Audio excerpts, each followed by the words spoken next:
Okay, so we'll talk about truth and science and the views they exchange, Kazantzakis and Einstein.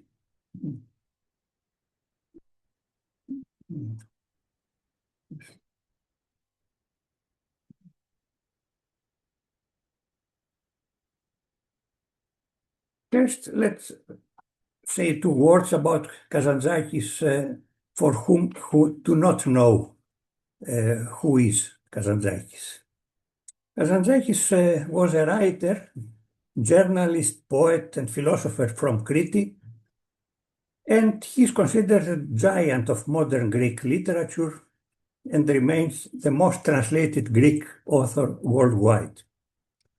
He became famous when his novel Life and Times of Alexis Zorbas was adapted into the film Zorba the Greek by the Cypriot filmmaker Michalis Ioannis, starring Anthony Quinn. The music for the film was scored by Mikis Theodorakis and contains the Zorba's dance known as Sirtaki.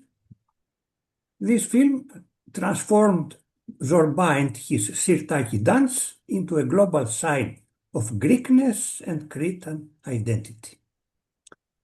Despite his prominence, Kazantzakis' views on science and truth remained unknown until recently. Today we'll see these neglected aspects of Kazantzakis, what he believes on science and truth, and this was revealed because of his correspondence with Einstein. During my visit to the Kazantzakis Museum about 5 years ago, I noticed a rather unexpected exponent, a letter to Kazantzakis that had been sent by Einstein. In this letter, Einstein expressed his appreciation for the book that Kazantzakis sent to him. However, the book's title was not mentioned in the letter, and the Kazantzakis Museum did not have Kazantzakis' initial letter to Einstein and was unaware of the book he had sent to him. With the help of the late Professor Chikara Sasaki and his friend Professor Lewis Pienson, it was made possible to contact the director of the Library of Princeton, who clarified that there are 4 pieces in Kazantzakis' dossier in the Einstein archive. Namely, Kazantzakis' book, Grace is a Passion. This is the German translation of his novel Christ Reclassified. A dedication of Kazantzakis to Einstein written on the above book, dating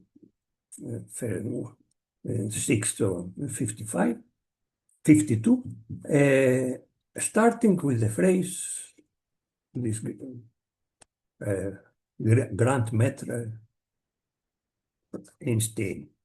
A letter by Einstein to Kazantzakis. This is the reply letter that I saw at the Kazantzakis Museum, and then a letter from Kazantzakis to Einstein, a response to the previous letter,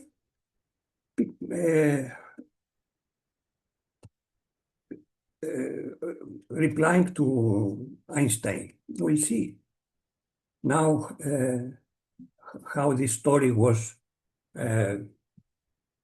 evolved. After Einstein's death, his archive was transferred from Princeton to the Hebrew University of Jerusalem in Israel, so the correspondence between Kazantzakis and Einstein is now kept there. From the exchange of letters, it follows that Kazantzakis sent Einstein the German translation of his work Christ Reclassified, which was translated into German in 1951. The copy contains Kazantzakis' dedication inside the book. Kazantzakis' appellation of Einstein is unexpected. He calls him a sure guarantee that mankind can still be saved. This is unexpected appellation. It is an expression of despair and hope. However, the rendering of the book's title in German is rather misleading, the Greek Passion. Plus, Einstein misunderstood the book's jest. This is clear from his reply to Kazantzakis. He says that I can imagine that the tragic fate of your people is the source of its origin, the origin of the novel. There was unspeakable suffering produced probably entirely by power politics, etc. So Einstein sees the book as a story of the sufferings of the Greek people because of the big powers policies. However, Kazantzakis in his reply explains to Einstein and begs him to read the book because the German translation of the title is misleading. And he clarifies that the book is not about the sufferings of the Greek people, but about man's effort to find a way through the despair and injustice that surround and suffocate us. He explained that the novel is not historical, but it is an existential inquiry. The correspondence between Kazantzakis and Einstein was presented and discussed for the first time at the symposium within the Congress Symmetry, Art and Science in Colimbari last August. And the discussion raised many issues. First, the problem of miscommunication between Kazantzakis and Einstein as an instance of interaction between an artist and a scientist.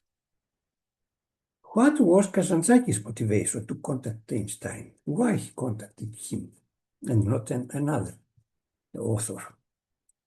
How to interpret Kazantzakis' appellation to Einstein as a sure guarantee that mankind can still be saved and savior of humanity?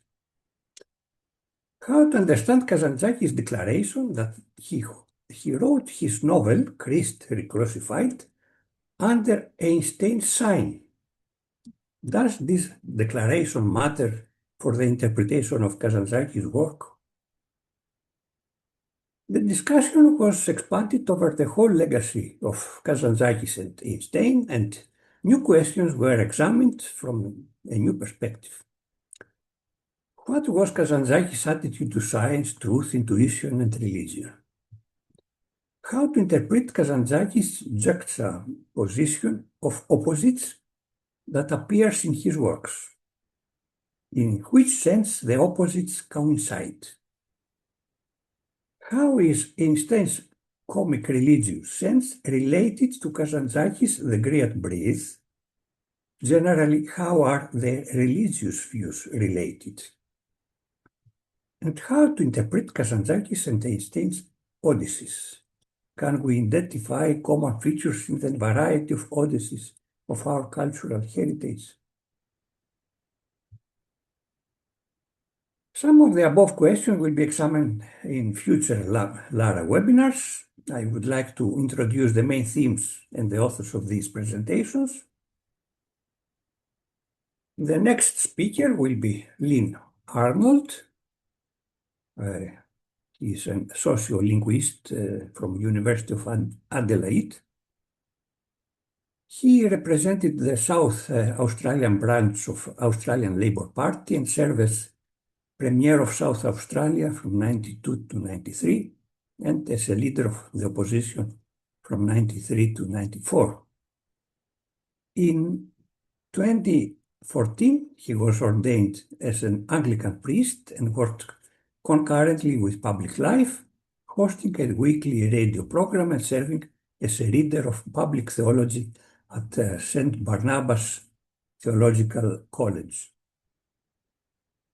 The starting point of his inspiring presentation will be a controversial statement by Nikos Kazantzakis in his novel Christ Recrucified. The merchant peddler Giannakos says at one point, "What a mystery the world is. What a great mystery. You can't tell the good God from the devil. There are many times, God forgive me, they just look the same." Here this declaration raises several questions. How this identity can be understood? In what sense identity can be understood in this case between God and devil? About that will tell us Professor Lynn Arnold.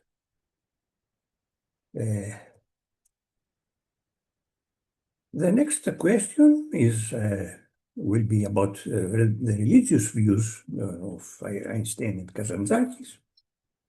And this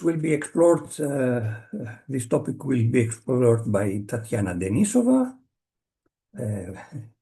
She's a retired professor from the University of Surgut, but now lives in Athens. Her work bridges metaphysics, semiotics, cultural theory, and existential philosophy, and her contributions focus on the ontology of existential boundaries, such as death, loneliness, and human boundary making, and the philosophical interpretation of Greek myth. Denisova identified views on philosophical issues that both Kazantzakis and Einstein considered significant and that they could have discussed had they met. These are perennial questions about knowledge, freedom, the meaning of life, universal human solidarity, and belief in a transcendent entity. However, the most fruitful topic for discussion is the phenomenon that Einstein called cosmic religious sense, and Kazantzakis called the great breath. But the great breath has also some ancient Greek connotations of Heraclitean, related with Heraclitean logos. So today I will focus on the following topics. What was Kazantzakis' motivation to contact Einstein, and how to interpret his appellation to Einstein as a sure guarantee that mankind can still be saved. What was Kazantzakis' attitude to science and truth? The last question is needed in order to understand why he decided to contact Einstein and not a colleague of him, which would be more natural. For example, Kazantzakis could have sent his novel to Albert Camus, who appreciated him and had said in 1957, when Kazantzakis lost the Nobel Prize for Literature to Albert Camus by a single vote, that Kazantzakis deserved the honor 100 times more than himself. However, Kazantzakis did not choose Camus, but Einstein. In the 50s, Einstein was already an accomplished scientist, having been awarded the Nobel Prize in Physics in 1921, and Kazantzakis had already been nominated for the Nobel Prize 4 times by that time, out of 14 nominations until 1957. But he was not elected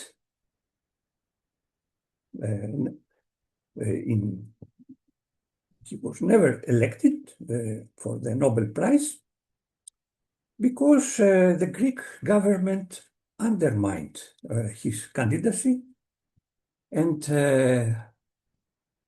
sent delegations to meet the Nobel Prize committee, asking the members not to vote in support of Kazantzakis. This is amazing, but it has been confirmed by the archives. From Kazantzakis' letters follows that he viewed Einstein as the most enlightened mind of his time. In his first letter, Kazantzakis puts together Einstein with Albert Schweitzer, the other Nobel Prize winner, for his philosophy of reverence for life, and appeals to Einstein as a savior of humanity. Moreover, Kazantzakis emphatically declares that Einstein inspired him in some sense to write his novel. He says that the Greek Passion, the Christ crucified, was written under your sign. This statement requires interpretation. Any direct influence by Einstein on the plot of Kazantzakis' novel must be excluded. Possibly it is meant that Kazantzakis' Christ crucified shares the moral horizon and humanistic ideals that Einstein represented for him, characterized by compassion, justice, and the responsibility toward suffering humanity. The above interpretation implies that Kazantzakis' novel must not be read as a Christian allegory, but as an ethical parable in the broader context of Kazantzakis' Einstein universalist humanism. However, aside from Kazantzakis' views of Einstein as a symbol of humanism, there may also be another motivation. Kazantzakis was concerned with science and scientific truth and adoptively viewed Einstein as a pursuer of truth. That Kazantzakis was concerned with science and scientific truth, it was again an unknown fact.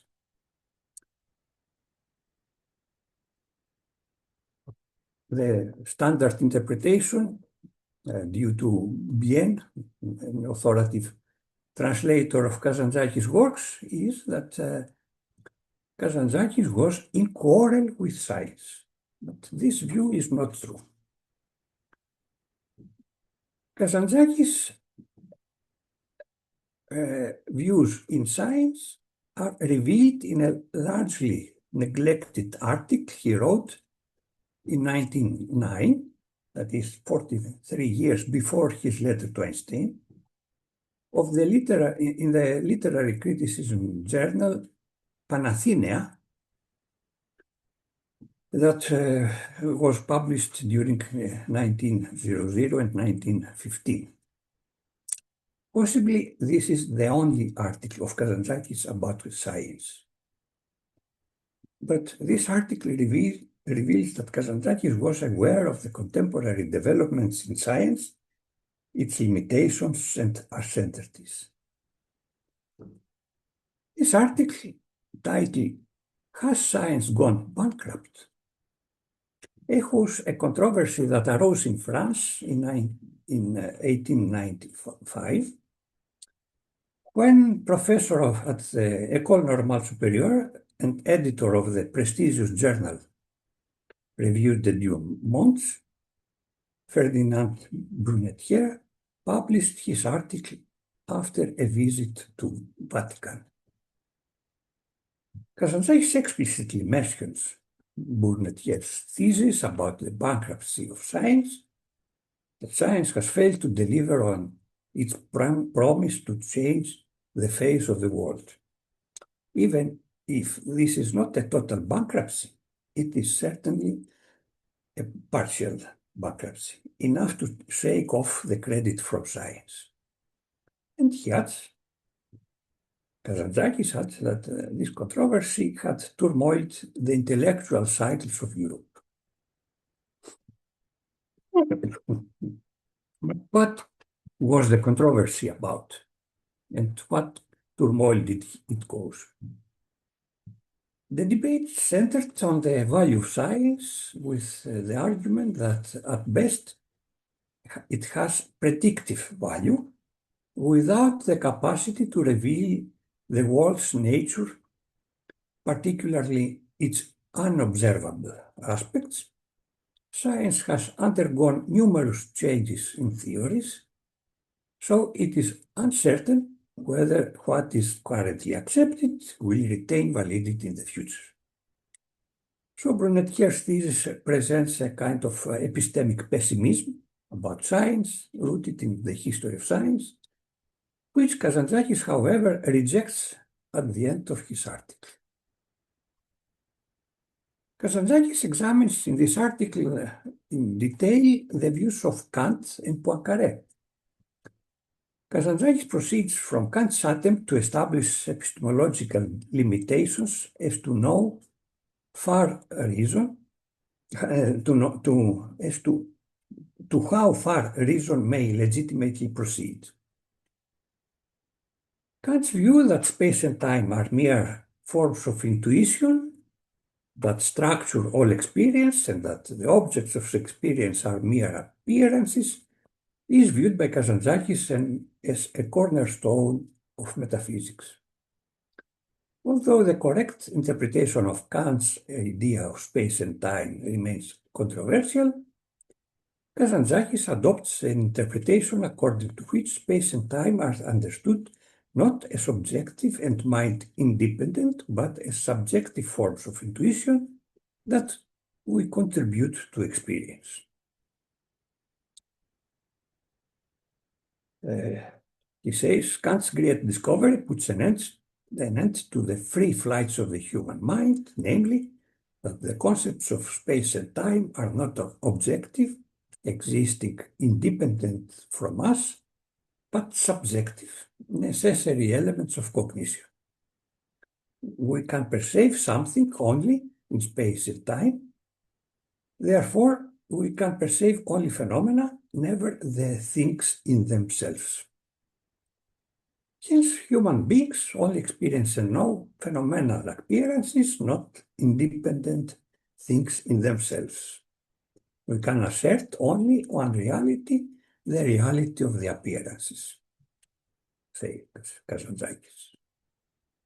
Consequently, the laws of nature can be understood as dependent on our specific human forms of intuition, and Kazantzakis concludes this when he states that science cannot be true except for those things that follow the laws of our mind. Kazantzakis' thesis seems aligned with Tagore's view, as expressed in his meeting with Einstein in 1930 in Berlin, that the truth of the universe is human truth. The entire universe, on account of its linkages with us, is a human universe. Tagore explains that truth is understood as the perfect comprehension of the universal mind. The universal mind for Tagore is Brahman. Thus, we move towards the truth via our experiences and illumine mind consciousness. However, Tagore's view met Einstein's objection, who argued that however arrived at, truth must be valid independently of humanity. If there are realities independent of humanity, then there must be corresponding truths. If there is no reality independent of humanity, then how can there be any corresponding truth? Einstein insists that truth possesses a superhuman objectivity.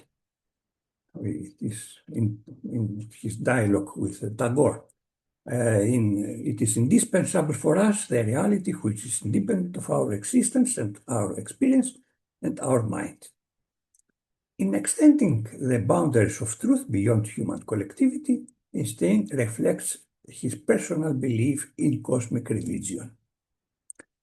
However, this is a point of convergence with Kazantzakis, who has an analogous notion of the great breadth, as Denisova will explain in detail in a future webinar.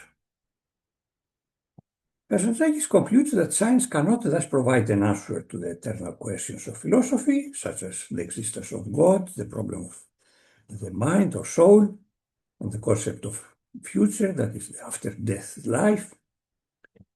So the 19th century ideal of science, which holds that only mathematics and the natural sciences can yield truth via logic and verifiable evidence of the senses, has thus been taken for Kazantzakis.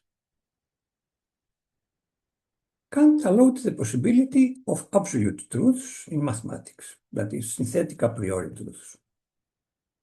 Thus, Kazantzakis turns from Kant to Poincaré, who, however, to Kazantzakis' disappointment, also claims that even mathematical truths are relative.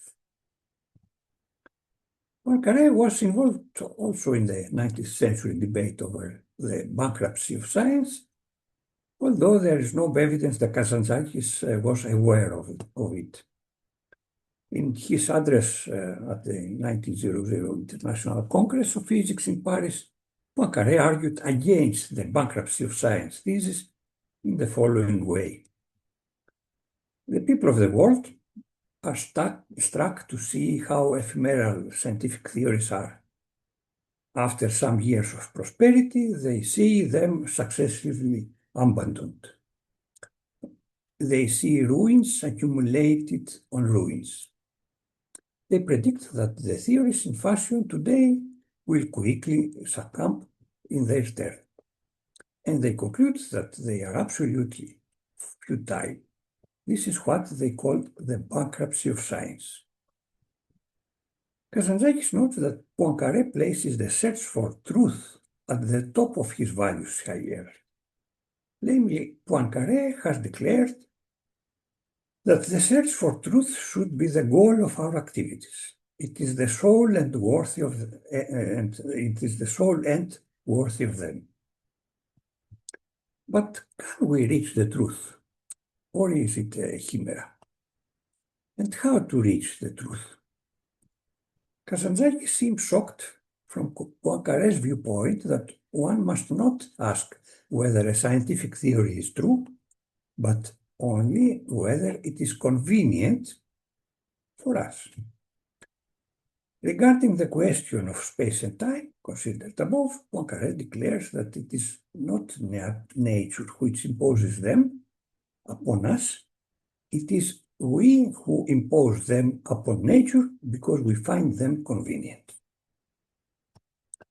This idea challenges the traditional view of science as a pursuit of absolute truth. Instead, it emphasizes that theories are convenient tools or constructs that we use to understand our reality.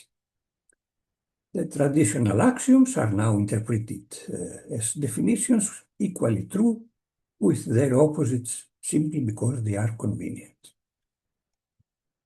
Kazantzakis explains Poincaré's conventionalism regarding the mathematical axioms, illustrating it through the case of non-Euclidean geometries. He poses the question, is Euclidean geometry true? Kazantzakis knows that this question would seem shallow to Poincaré, since beside Euclidean geometry there are also two non-Euclidean geometries, that is Riemann's and Lobachevsky's, which are all true. Kazantzakis evidently shares the widespread view of his time that the appearance of non-Euclidean geometries has challenged Kant's view of geometry as a synthetic a priori description of physical reality, of physical space. But Kazantzakis is puzzled by Poincaré's antinomic view. On the one hand, Poincaré considers the pursuit of truth as the highest value of science, and on the other hand, he considers that truth is relative to the axioms. Kazantzakis interprets the situation as a tragedy of human existence. the pursuit of truth is the highest mission of humans, although they are aware that this mission is unachievable and unfeasible. Can we then conclude, Kazantzakis asks, that science has gone bankrupt? Kazantzakis specifies this question. For whom is science considered to have gone up bankrupt? He replies that science has become bankrupt for those who assign to science the function of promoting the ethics, well-being, and happiness of humanity. In their view, science is a means to achieve these functions. Before their eyes, science has obviously gone bankrupt, as Brunetière vividly declared, because the functions assigned to science are unachievable. But Kazantzakis, like Poincaré, does not adopt Brunetière's view. Kazantzakis' view seems to be that of the Nobel laureate Charles Robert Richet, who intervened also in the 19th century debate and claimed that science has not promised anything.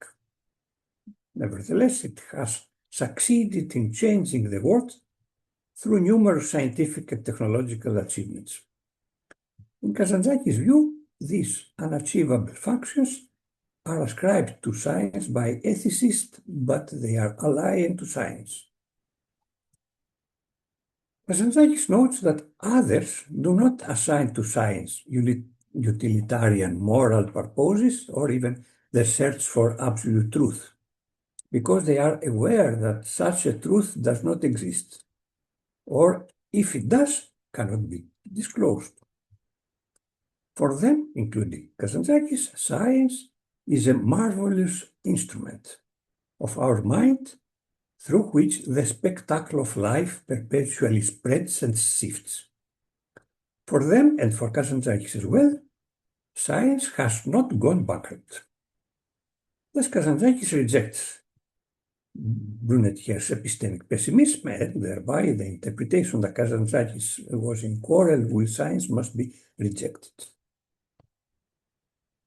In Kazantzakis' view, the alleged deficiency of science, that we can never find the truth we search for, is reinterpreted as a valuable blessing, because the continually advancing spectacle of life before us becomes interesting and science becomes a magical lens that reveals to us more and more clearly the perpetually unfolding cinematographic sequence of the phenomena of life. The description of the perpetually unfolding cinematographic sequence of the phenomena of life connotes Bergson's metaphor of the cinematographic mechanism of thought. Although Kazantzakis does not cite him, Bergson used this metaphor to describe the subtle balance between intuition and cognition. Instead, Kazantzakis refers to Poincaré again, quoting a passage from Poincaré's value, the value of science, that life is only a short episode between two eternities of death, and that even within this episode, conscious thinking has not lasted and will not last more than a moment. Thinking is a light ray only in the middle of a long night, but it is this light ray that counts. A concise rephrasement, so to say, of this idea is found in Kazantzakis' prologue of his Saviors of God, the work of predominantly philosophical by Kazantzakis that was written in 1960. He says that we come from a dark abyss, went in a dark abyss, and we call the luminous interval life. This passage is usually interpreted as or associated with Nietzsche's existential abyss, struggle and creative will, or with Bergson's Elan Vital, or sometimes with Eastern religious and ascetic motifs, mainly from Buddhism, about impermanence and the cycle of birth and death. But Kazantzakis obviously this declaration of statement of Kazantzakis obviously originates in Poincaré's view. So Kazantzakis decided to address Einstein, motivated by moral admiration, considering him an ideal of humanism, the survivor of humanity in a violent age, and he explained to him that the novel Christ Crucified, which he had sent, was written under his sign. Kazantzakis expected a response from someone he regarded as a leading public conscience, hoping Einstein's recognition would confirm the work's humanist intent. Unfortunately, Einstein missed this point and stopped the dialogue. However, Kazantzakis may also have viewed Einstein as a pursuer of truth. Kazantzakis was concerned with science and scientific truth, in spite of the earlier interpretations about that. He was cognizant of the contemporary discussions in the philosophy of science on the significance and value of science, and he appreciated Poincaré's views that the pursuit of truth is the highest value of science. He was also aware of the limitations of science and mathematics, namely that science cannot provide certain knowledge, nor demonstrative absolute truths, nor answer the eternal questions of philosophy. So he worried about this situation and described this situation as a tragedy of human existence. Thank you for your attention.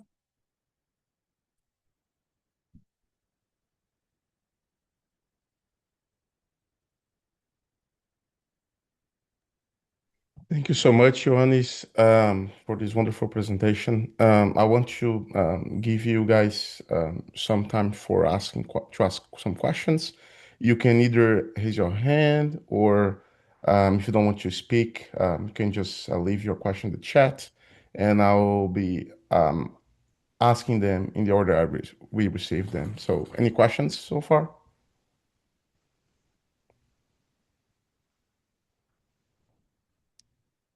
In the meantime, while you guys looking for your questions, I have one clarificatory question. Ioannis, so remind us, um, our first speaker of this series of webinars about this topic is going to be speaking for us in a different time zone, right? So this is going to be a Yes, different because webinar timing, right?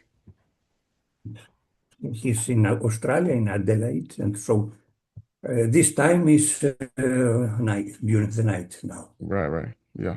So what was the time we agreed upon? It was I don't remember, but I think it was 2 p.m. Central European time, right? 2 hours before the usual standard, right?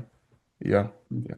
yes, Um, yes. and my apologies, I mean, for making that exception, but I think that that's just useful to accommodate the needs of our speaker.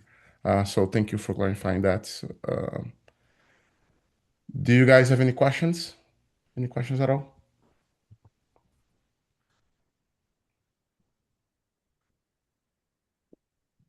Oh, Christians, please feel free to start with you. Please ask your question. Thank you. Yes. And maybe Mikola also was raising his hand before. I don't know. Thanks for letting me know. mm, I don't know. I can't. I only saw yours, so he'll be the next then. So you're welcome to get Oh, started. okay. So thank you so much. I always learn so much when I listen to you, dear Yanis. I really enjoyed it. And there were two things that I found particularly interesting. Uh,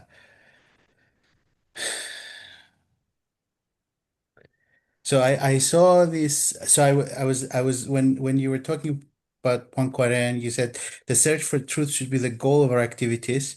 It is the soul and worthy of them.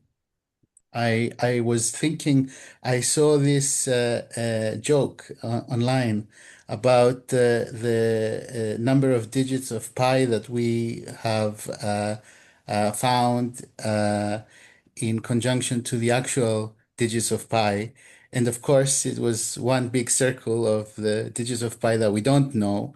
And you cannot see the digits. I mean, we're so proud to have reached this milestone recently, but in fact, this is this kind of interesting debate of, if it's not something that is commensurate, what we know with what we don't know, how, but still the striving is interesting. I think it makes me think also of this kind of Jungian take on, like the orientation is important, that you keep going and don't worry about, arriving, but just keep going.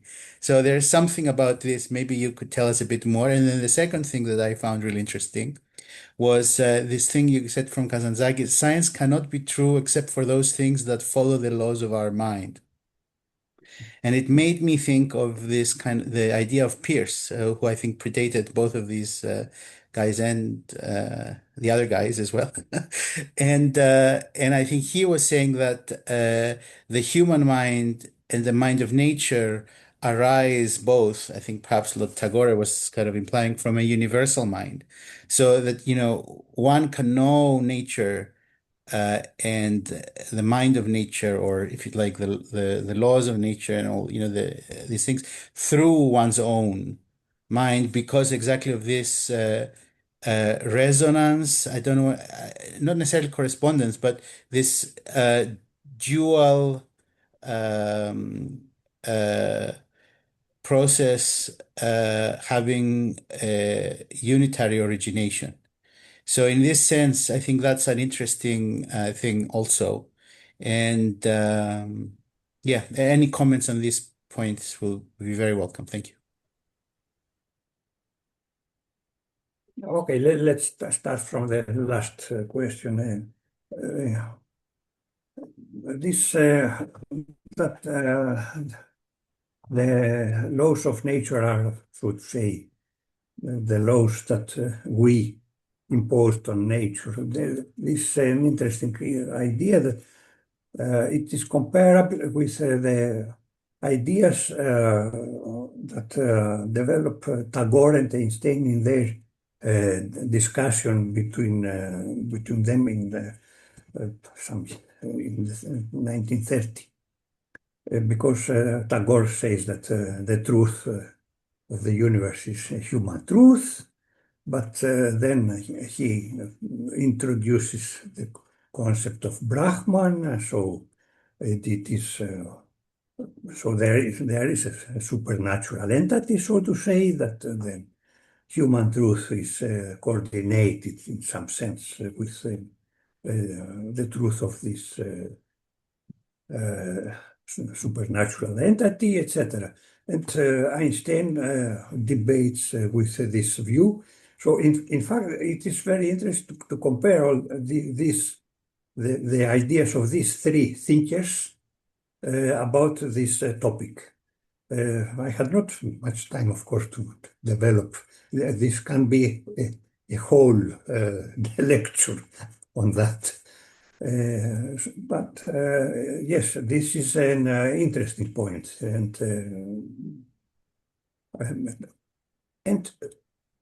it is amazing that Kazantzakis had views on science. This we didn't know.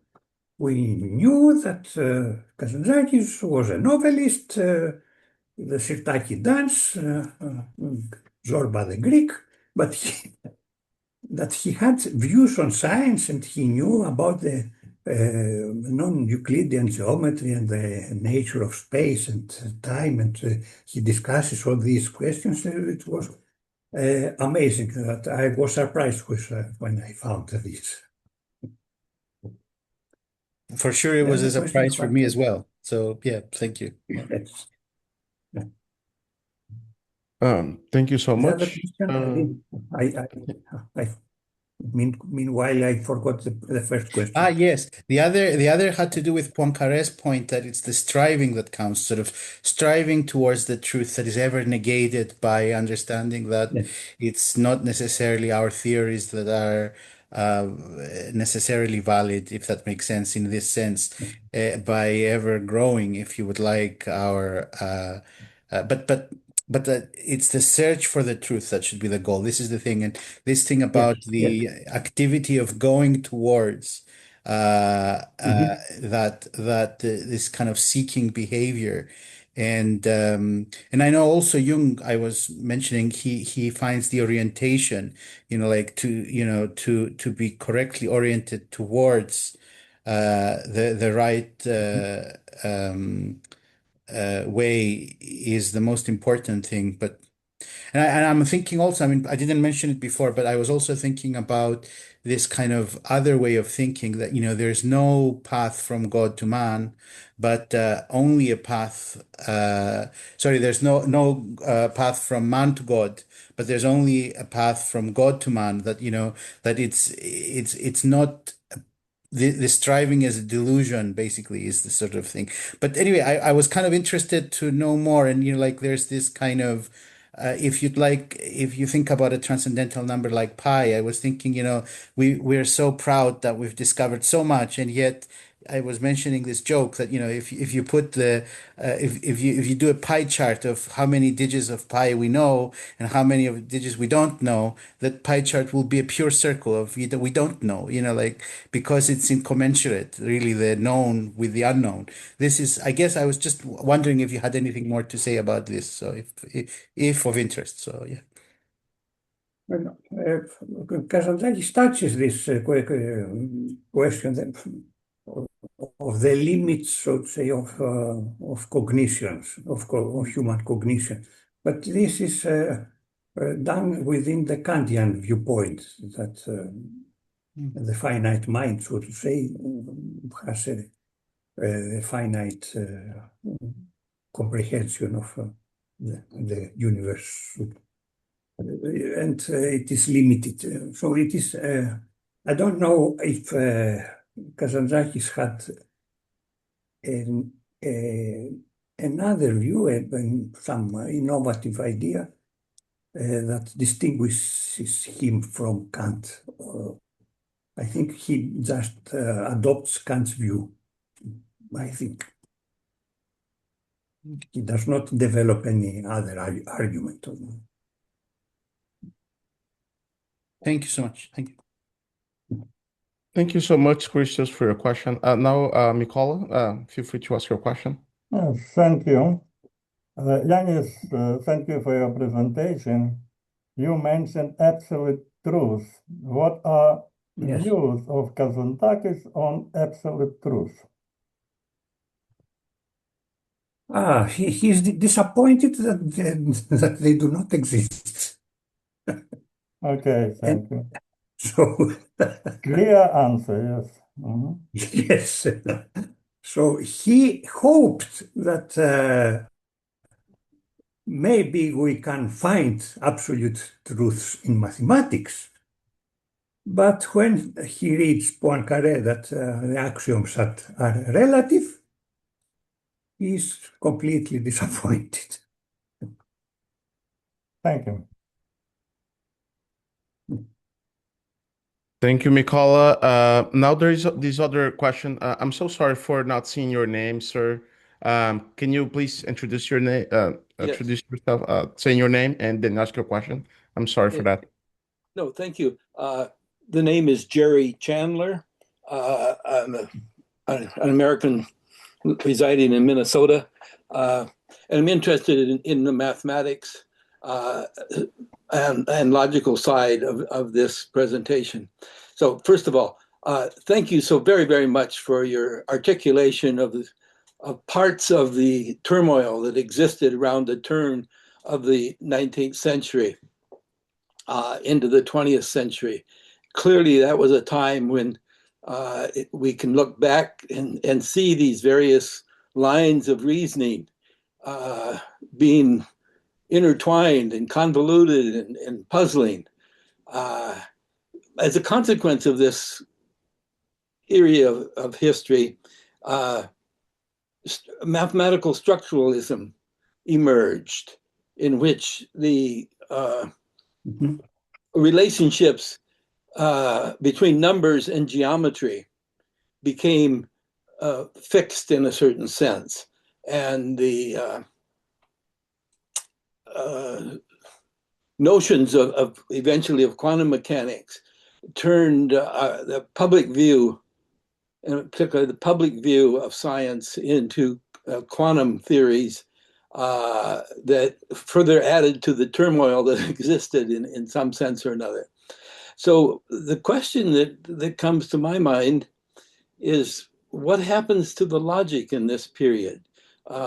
Is there a structuralism to the logic that you perceive in Kazantzakis' point of view, or is logical structuralism just absent and he's searching for some form of logical structuralism such that he can find order in his world?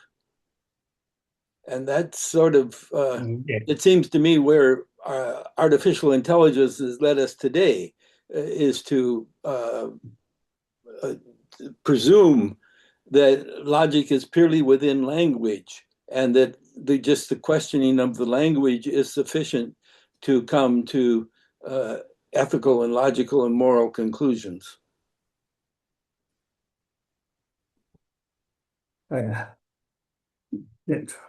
The question about the logic in this world, or the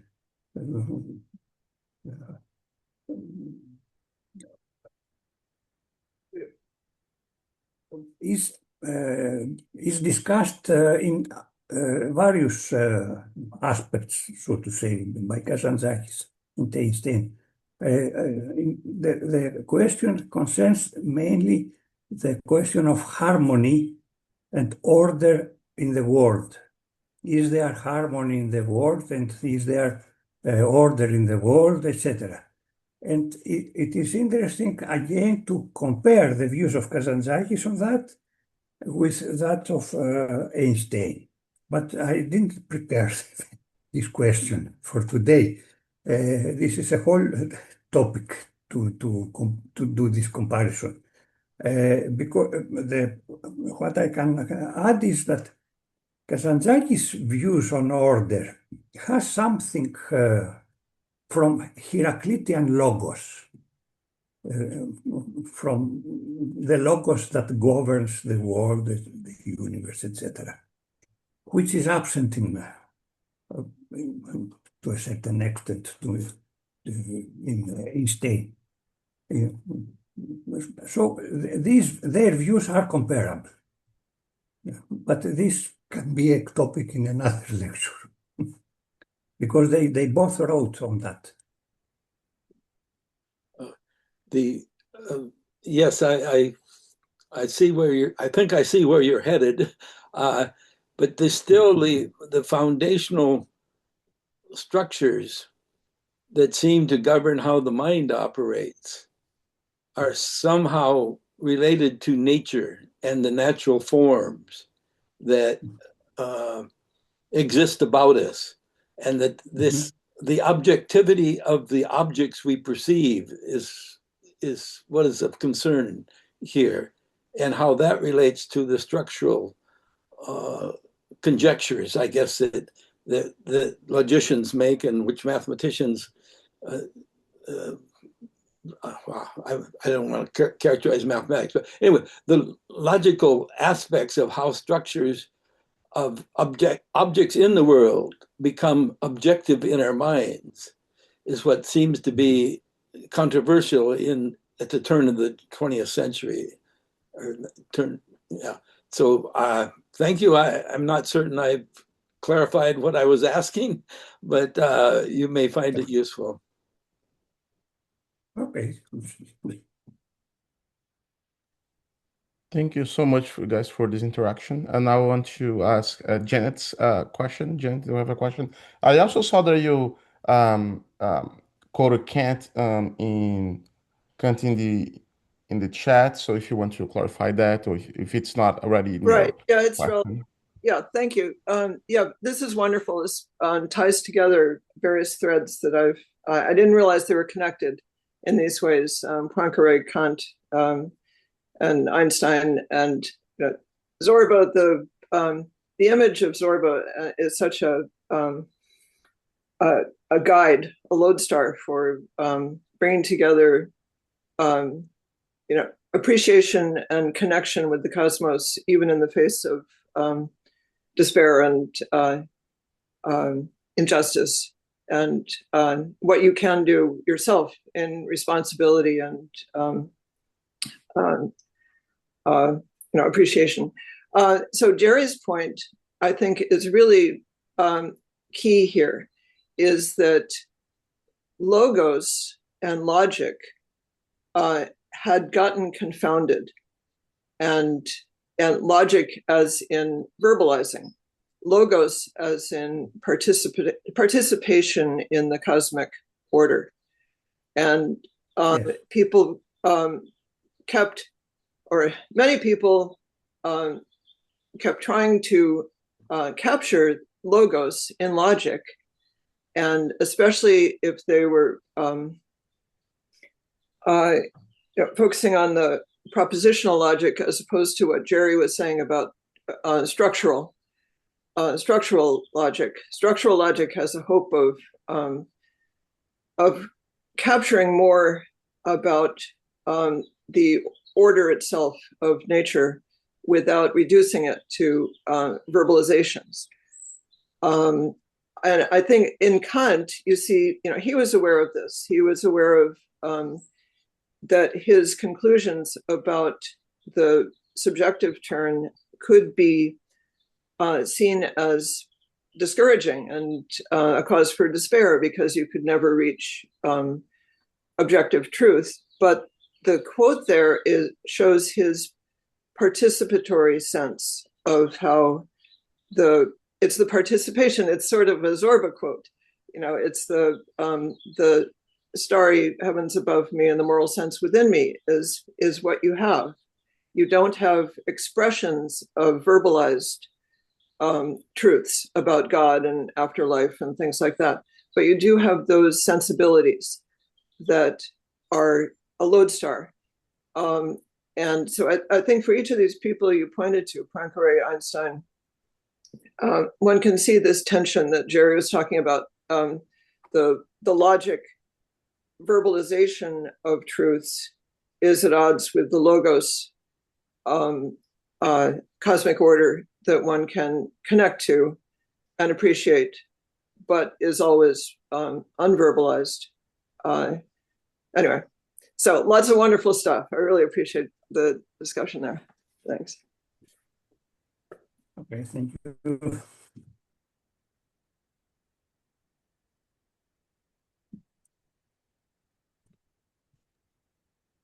We'll have the opportunity to continue our discussion during the next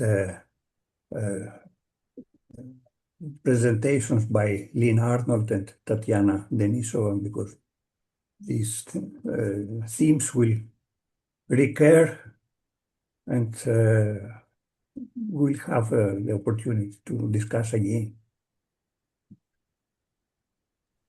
Thank you so much, all of you, for these interactions, for Ioannis for presentation, for this introductory talk about this series of talks in this topic. Thank you so much, and I'll see you again in a month. We have another series of webinars that has been taking place. That's going to be the last one from the series of organized by Professor Ricardo Silvestre. If you recall, he's organizing this series of roundtables on underrepresented religious traditions, especially in Brazil, and Hindu religions as well. So he's organizing a Templeton funded um, project, and he's part of his project involves these webinars. And the last one will take place next month. If you want to take a look at our website with our schedule, and then after that we'll have the first talk, again organized by Ioannis, about this topic that he just introduced today. And I hopefully I'll see you again, eager to discuss more and talk more about this topic. Thank you so much, you guys, for your participation. And thank you, Ioannis, for your willingness to introduce this topic. Thank you so much, guys. See you in a month. Bye-bye. Okay, thank you.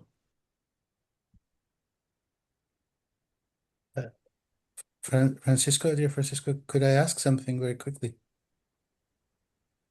Yeah, please go ahead.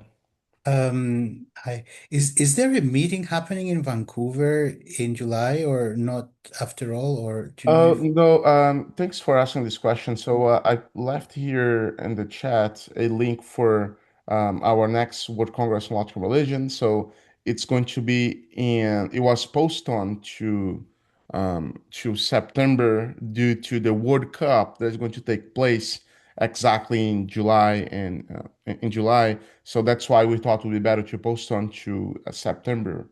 So if you click on the link that I left in the chat, each cannot see, I'm sorry, I cannot see the link for some reason. let me copy and paste that again. Okay, thank you. There you go. Okay, there you go. Thank you. Thank you. And if you click on it, we'll see more details of it. And you Okay. guys are more than welcome to take a look at it, submit your papers, and you still have some time for that. Okay, yes, Yeah. yes. If A you good have any time. Thank you questions very much. whatsoever, send us an email. So it's Laura at logicalregion.com. So feel free to Sure. send any questions that you might have about that. Thank you so much. Okay, we will. Thank you so much. Bye-bye. Thanks for the information. Yes.